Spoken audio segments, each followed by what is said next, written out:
Hi Ashok, thank you so much for joining us. And I know even in the middle of the lockdown, you have a very, very crazy schedule. I know how hard is it for me to get on your calendar. So thank you so much. Just for our people, just a quick introduction. Ashok graduated from Darden in 1990, and he has had a. In fact, I have questions for you on this as well. You've had the most diverse career that I know of, Ashok, and we are in the business of helping people accomplish their understand their goals and sending people to international schools. And I think so. My first question, right after your introduction, is that you've led brands like Yum Brands that owns KFC and Pizza Hut in India. You've led steel businesses. You have led businesses in security agency. You've led healthcare businesses in India like Apollo. How how do you think you manage such a diversity? How did you dissolve the industry boundaries? And if MBA had any role to play in it, we would love to hear more about that. Thanks, Jatin, for that warm introduction. And I think you've hit upon something that's very core when it comes to students who are looking to study abroad and how that is different from the education that they would receive in India, for example. And I think it's a very valid question when people are looking at their options. I think you get the value of that education only about a decade after you are into your career. That's when you see a few things happen. Number one, I think the network that you develop makes a very big difference. Number two, what an MBA abroad, for example, or a graduate degree abroad, whether it is an MBA or not, in my case, it was an MBA, what that teaches you is a way to think, sift, and sort out problems. And that is a skill that you develop over time. What I saw was that a graduate education abroad really helped me understand. I also did my undergraduate education abroad as well. I was in the US at the George Washington University for my undergrad in economics and statistics, and then went on to Darden for my MBA. So I got an opportunity to actually change my way of thinking into problem solving rather than exam taking.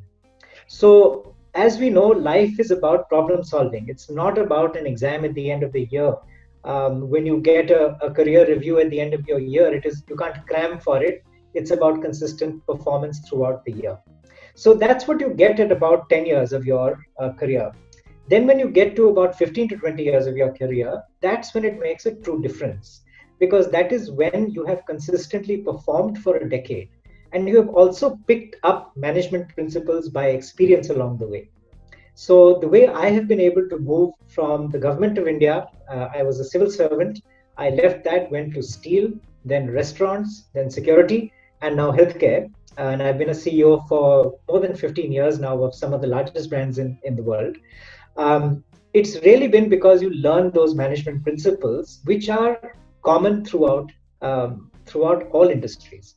And I think you have to understand the context in which they apply to, and of course get a lot of depth of knowledge very, very quickly once you join a new field. Over to you. Awesome. Thank you. Just out of curiosity, do you remember what you had in mind pre MBA when you were writing your essays in terms of your goals and what you wanted to do? Did you see this part? Not at all. Not at all. I wish I could, but life is what happens to you. You can make a plan, and my plan was to go into banking or consulting. So I did get consulting, and I joined Pricewaterhouse right out of business school in Los Angeles. Started work with consulting there, but now I hire consultants. So I'm on the opposite side of the table. You really cannot predict where you will go, but you also see opportunity. So, for example, and you need to have the courage to move. A lot of people are, getting into a degree because they want to be something when they get out. So, unless you're going as a doctor or a lawyer, where you are going to be a doctor or lawyer, presumably for the rest of your career, the other liberal arts degrees or management degrees give you a number of choices going forward. So after Pricewaterhouse, I actually returned to India and came and joined the civil service, government job, blah, blah. And I could have stayed there and retired as a secretary to the government and had my white ambassador and all of that. But then I saw an opportunity. I was posted as a diplomat in New York in 2001. I saw two events take place. Number one, the internet bubble burst. And number two, of course, 9/11 happened. So at that point in your career, I was about 14 years in to government service. And I said, well, it looks to me that the decade of Asia is really going to start now, because with these two major hits to the US, it will be another 10 years before it comes back. And that's precisely what happened. So when you see the Asian tigers emerge after the 1997 cash devaluation that happened to them, they really took on steam after 2001. And that's when I moved out of permanent government service into the steel sector in Indonesia. And then did B2C, B2B, and then came back as B2C in India when India was getting into the retail move in 2007. So again, you have to have a sort of a weathered eye to where growth is going to be, which industries are going to grow, and how you're going to fit into those industries as they go forward. So that's really been the recipe and the formula as I've gone forward. So I remember when you and I were exchanging emails, and you brought up something called new normal, and that has been a very, very common term these days. Right? And I know that you had a lot of business leaders, you had a lot of MBAs from across the world. As per your understanding, a lot of industries, consulting, banking, they require a lot of traveling, a lot of communication, teamwork, business spread across different countries. In your understanding, so what do you think is the new normal, and what do you think should fresh MBA grads expect to see in the world in the next 2 years? Anything? Well, it's a tough question. Some of it is good and some of it is bad. So I think the new normal is the massive use of technology, just like this interview that we're having between India and Singapore. Just yesterday, I had a meeting with some of our consultants, again on a similar call. There is no loss of efficiency any longer by adopting technology, because professionals have adapted to the new normal, that you will do your presentations with the same amount of collaboration, actually with a lot more focus and attention now. Just like I'm looking at a camera now at 6 hours a day, I can't look away, I can't do anything else. Actually, I'm laser sharp focused on my work, but I'm now used to it. We've been locked down for 3 months, and this is the new normal for us. We still produce, we still have deadlines, we still have reviews, and we still have our KRAs to do. So that doesn't go away at all. Now, looking at that, I think it was also very clear that your performance and your delivery is very much in focus. There is no place to hide any longer. So if you're in a meeting and goofing off, you can't do that any longer, right? So you have to be on, you have to contribute, and whatever you say is actually now equally heard by everyone else. And your contributions are a lot more visible in a forum such as an electronic meeting. So when you look at an MBA graduate or somebody who graduates either undergrad or grad school in 2 years from now, I think first of all, they must be very, very comfortable with technology. And I think their education abroad is going to teach them that. It's too early to say where the job market is going to be or what their prospects are going to be. But I think the ability to communicate effectively and to have a presence online, I think will be a skill that becomes extremely important going forward. A lot of our students these days, they are approaching saying, should I look at, not just from the perspective of COVID, but they always have this ongoing question, should I look at international MBA versus an Indian MBA? And a lot of people who want to even work in India are thinking, should they go out and seek an international MBA? Now, you are somebody who did an international MBA a long time ago, and you led a lot of businesses in India.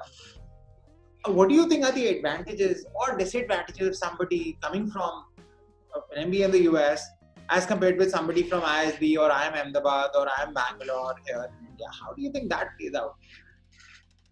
So I think there's a very, very big difference. And if you look at who is heading most of these multinational corporations, they are foreign educated MBAs. So you will have IIMs, of course, who are, IIM graduates who are CEOs of companies.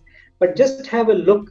You're based in Gurgaon. If you just go down Gurgaon and look at the various British, American, European MNCs there and just see who is within the top 5, you will see a lot of people who have done their graduate degrees from abroad. So that's not by accident. What happens is that when a MNC is looking for a leader in India, they're looking for somebody who understands India but also understands them. So you may be very good in the Indian context, but can you present to a board of directors in Amsterdam or in New York? Will you be comfortable enough to be a representative of your business and of the teams that you are leading to be able to effectively communicate to a board of directors there? So that's where the comfort level of employers comes from. That, hey, you know what, this guy went to a good school. I know that school. We've seen graduates. We've seen American graduates from that school. Or suppose he's gone to INSEAD. We've seen INSEAD graduates. They've done really well. So that really makes a difference when it comes to recruitment. And see, in this competitive age, every little difference, every little differentiator makes a difference in your resume. The flip side to that is your Indian experience. So once you do your MBA, and if you have worked there for 2-3 years and you decide to come back to India, you will be at par at other people. But the difference is a few years ahead. So a lot of people think that, well, I can do ISB in a year's time, or I can go to IIM and I can finish that. And what difference does it make? I think you won't see the difference unless you see their career trajectories 10 years in the future. And that's where you see one person's career graph going up, or getting, recruitment calls, getting executive search calls, because that network and that stamp of that MBA is there. So that's my belief. And I had one more thought. See, there's a lot to be said about the alumni network. The alumni network is a very strong one, but a lot of people are not comfortable networking, and that's fine. There are a lot of people who go there, who study hard, who work hard, who get jobs, but don't necessarily network. So there's a lot of hype around this network. Now, what I translate this to mean is actually friendships with people because of a common affiliation. So the difference between you and I, for example, when you would have done your MBA, is more than 15 years. But there is a certain camaraderie because I know which business school you went to, you know which business school I went to, you kind of understand me and I kind of understand you. So there's a shared history somewhere there. So when you're developing a network from whichever school you go to, you're actually buying a familiarity across the world, even if people don't know you. If you say, hey, I'm a graduate from your graduate school, chances are that you'll actually get a call back from those people. So that's how the network works. It doesn't mean that you have to constantly be in touch with everybody all the time. And there's one key difference I've also seen that in the international schools, they expect you to have had work, that you've had a work experience of 3 to 4 years before you start an MBA. Versus in India, you'll see a lot of people going directly from engineering to an MBA, getting over their education by the time they're 22 and then starting their first job. Do you see any disadvantages with that? Sure. Personally, I think it's better if you work. So my question is, doing MBA without any work experience, do you think that has any disadvantage? I think it does. See, everything has developed and developed over a period of time for a reason. When you are just fresh out of college, you're 20, you're 21 at the most, you don't know which way the world is heading, right? And then you get into a graduate program which teaches you more of what you did in college. So you've not really relearned any behavior. Then you come out when you're 23, 24 years old, and suddenly you are now expected to be a full-scale professional who knows everything. Where has been your opportunity to make mistakes? Where has been your opportunity to learn, to kind of figure things out, to even change your mind and say, well, you know what, I messed up. I don't want to be an accountant. I want to be in marketing, or I don't want to be in marketing. I want to be in finance. You don't get that breather. You will never be able to change. And you're 23, 24 at the max, and there's your life. So then whether you like it or not, you have no options. So I think if you are entering that age of 21, you have an opportunity to actually do that. So I'll give you a live example. My own son went to the University of British Columbia, His first internship there was with a Chamber of Commerce. I mean, he didn't know what to do, so he tried to figure out what's in the industry. His second internship was with KPMG as an accountant. And in that, he did 4 months. He did 2 months of audit. He hated it. Then he went for 2 months of tax. He hated it. And then he said, you know what? I'm going to get into finance. So his third year internship has been with a pension fund in Toronto. And he loved it. And he says, I want to go back. They said, okay, you want to come back? You have to go work at an investment bank before you come back. So now his fourth year internship is with an investment bank. So he has gone from a Chamber of Commerce to accounting to pension fund to investment banking, and he's 21 and he's turning 22 in a few months. So if you had gone straight into an MBA program, he wouldn't have been able to discover himself. Now he knows, I'm going to do 2 years of investment banking and then I'm going to go back into that pension fund because I love the valuation stuff, right? That's where the work experience works. So it's not, don't think of it as a qualification to get into Harvard. I mean, that's not the reason why you're doing it. It's because what are you going to do with your degree once you get out? That's what's really important.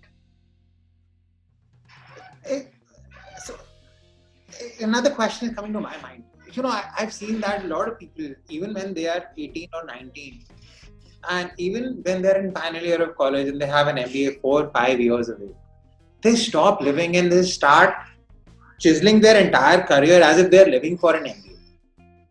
They start thinking only from the perspective of, so for them an MBA is not a means to an end, but MBA is the end goal. You know, that let me find a way. I'm not enjoying my current college, my job, my life, and I don't care. And they also, in India, a lot of people also find ways to find out how can I go out and do community services. Should I do and join an NGO just because I have to write it in an essay sometime in 3 years from now? What suggestions do you have for somebody like people in those categories? There has to be some planning, and I think it's important to do that. But there also has to be some genuineness behind that planning. So if you're looking for a quick fix, I think that genuineness will not show up in your application no matter what you do. Because if you look at the tens of thousands of applications that the admissions office of any university goes through every year, they know a certificate and they know true work. And they understand the depth.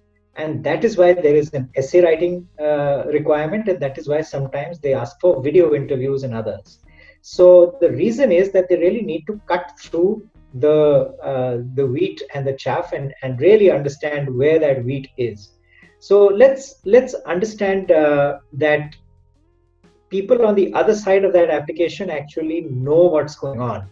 They may decide to turn a blind eye to it because you've got good grades or you've got a good GMAT score or something or the other, but it's not lost upon them that you added a certificate. So if people are trying to cheat the system, I think they should understand that the system understands them a lot better. You will also see profiles. So remember, you're not the only country applying to a foreign degree. So there are Chinese and Romanians and Hungarians and Brits and Poles and everyone. And every country has developed a certain profile of student. So our profile of student will have that community service and will have that NGO and will have some sports degrees and some certificates and will have done some dancing and all. It's created, and they understand that how can one country have everyone full of volunteers and dancers and footballers and all aspiring to do this, and everyone's got an engineering degree who wants to now go and do this. So there is a cookie cutter that they find. So the key point is, how do you differentiate yourself from the 240,000 others that are also getting the same certificates? And the only way to differentiate yourself is to be genuine. So look into your heart when you write your essays. Do something from your heart and you will see results. Awesome. And last question for you. And this is an optional question, but this is the last question. A lot of people aspire to be where you are, Ashok. When I work with them, a lot of people have significant general managerial aspirations, becoming CEOs, leading great organizations, some people want to be consultants, and then eventually get to leading a Fortune 500 company or leading a great business. What are two things? One is, what is amazing about the experience that you are having right now? How does it feel to create such a massive impact? One, and what is one thing that you really don't like about doing it? What is the downside? Both things. Sure. So I think it's a thrill a minute because you can see the results of your actions. So just giving the example of where I am currently. So we were going down a certain path with our strategy in a certain country. I joined, I had some experience in that country, and actually suggested to our board to go literally 180 degrees in the opposite direction. It is, I mean, I'm very grateful to them that they gave me that opportunity. And today we see some very significant results, and we have reversed a lot of the issues that may have happened in the past year. So you get to see progress. So in 1 year's time, you'll actually be able to see the fruits of your results. So this comes at a little bit more senior level. And of course, you have different sets of results when you're in your earlier years, but you will see the results if you have done your work. So just keeping that perspective of what you're doing and why you're doing it makes a big difference. So it's a thrill a minute. In this environment, we are dealing with COVID cases. We are working with the Ministry of Health here in Singapore to manage literally thousands of cases that are here right now. So there was some leadership done there to make sure that while private healthcare is reeling around the world, it's just absolutely a disaster. How do we find an opportunity to do right by our brand? And we had the courage to go and talk to the Ministry of Health and the government of Singapore, saying, well, we have capabilities. You have capabilities up to a certain extent. You'll come to a point of overload. Why don't you bring that load to us? We'll prepare ourselves in case you require us. And a few weeks later, we did come to that point where there were so many cases that, yes, of course, the Ministry of Health wanted to maintain its standards and started giving patients to us. So we were the first to step out there, and we were out there to say it. So those are the great things where you see a real difference that you can make with how you have thought through a situation. What's bad about it? Well, a lot of things are bad and good. I don't know what's bad about it. It's a lifestyle choice that you make. So you have to be up with your numbers. You have to have been on top of every email that was written while you were asleep. So before your first call, you have to know what happened, because your call will start at 8:30 in the morning, and somebody will say, well, if you refer to my email of last night, you'll know that this happened. So what do you think? Now, if you've kind of, woken up and you've rubbed your eyes and you've not checked your email, then you may be caught off guard. Second, I think when you manage a P&L, a lot of people want to say, a lot of people want to write P&L responsibility. It's a true responsibility. You're responsible not just for the profit and loss, you're responsible for the lives of the people who are in that line of salaries and wages. So your responsibilities actually means you're taking the careers of others onto your shoulder. So when you realize that, you tread very lightly with your P&L, and you make sure that you understand what each line means. So beware, it's a lot of responsibility. Thank you, Ashok. As I said, that was my last question for you. And I really know that you have a very, very tight schedule, and I'm sure, and given the fact that you're in the healthcare industry, I think these are even more challenging times for you. But whatever you shared is going to add massive value to the student community. A lot of people are thinking of, they're confused in these days, in these mindsets, It's going to add a massive value. Thank you so much. And my pleasure.